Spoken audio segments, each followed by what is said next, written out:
আজকে পৃথিবীর জমিনে যেই পরিমাণ পাপের জোয়ার, যদি কয়েকটা গুনার কথা আমি এখন আপনাদেরকে স্মরণ করিয়ে দেই, আপনারা দেখবেন কি পরিমাণ পাপ দৈনন্দিন সমাজে হয়, মহল্লার ভিতরে হয়, ডিস্ট্রিক্টের ভিতরে হয়, থানাতে হয়। একটু খেয়াল করে দেখেন বর্তমান পৃথিবীর ব্যাপারে ১,৫০০ বছর আগে আল্লাহর নবী বলেন কিয়ামতের পূর্বে কয়েকটা পাপ যখন জমিনের ভিতরে বেড়ে যাবে, তারা তাদের পাপের প্রায়শ্চিত্ত জমিনে ভোগ করা লাগবে। হাদিসে রাসূল বলেন ফি হাদিহিল উম্মতি খাসফুন ওয়া মাসখুন ওয়া কাযাফুন।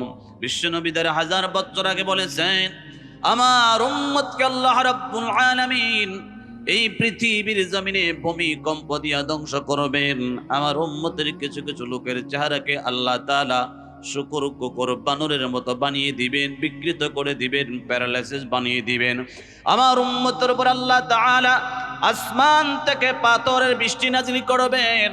আল্লাহর নবীর সাহাবায়ে কেরাম ছাত্রগণ প্রশ্ন করলেন, ওয়া মাতা যালিকা ইয়া রাসূলুল্লাহ, ওগো আল্লাহর নবী, আল্লাহ রাব্বুল আলামিন কখন আপনার উম্মতকে আসমান থেকে আল্লাহ রাব্বুল আলামিন গজব রূপে আল্লাহ তাআলা ভূমিকম্প বরাদ্দ করবেন, চেহারাকে বিকৃত করে দিবেন, পাথরের বৃষ্টি নাজিল করে ধ্বংস করবেন?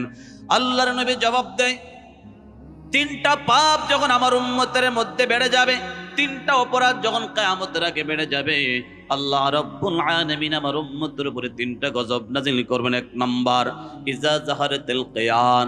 আল্লাহর নবী বলেন, আমার উম্মতের মধ্যে যখন কিয়ামতের আগে নর্তকীদের আবির্ভাব হবে, বেশ্যাদের আবির্ভাব হবে, ড্যান্সারদের আবির্ভাব হবে, নৃত্য পরিবেশনকারী, যাত্রাপালা পরিবেশনকারী, গান বাদ্যকারী মেয়েদের আবির্ভাব হবে।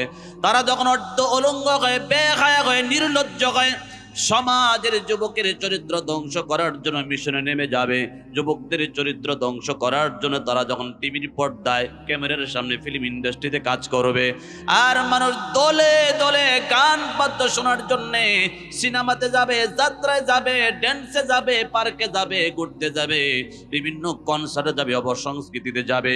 এই ধরনের মানুষ যখন পাপের মাত্রা বাড়াইতে থাকবে, জমিনটা যখন পাপের কারণে কলুষিত হতে শুরু করবে, আমার আল্লাহর আমি আল্লাহ রাব্বুল আলামিন তখন আসমান থেকে আমার আল্লাহ তাদের জন্য ভূমিকম্প বরাদ্দ করবে। বলেন নাউজুবিল্লাহ। এবার আওয়াজ দিয়ে বলেন তো দেখি, টিভি সিনেমার নায়িকা গায়িকারা ড্যান্স করে কিনা করে না? এগুলোর দর্শক আপনাদের শিবালয় আছে না নাই?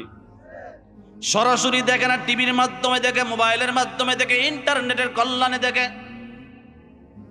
আজকে লক্ষ্য করে দেখেন ১,৫০০ বছর আগের আল্লাহর নবীর ভবিষ্যৎবাণী কেমনটা মিলে গেল। আমি গত বছর একটা বয়ানে আসছিলাম, মানিকগঞ্জে বয়ানে আসছিলাম। যে এলাকায় বয়ানে গেলাম,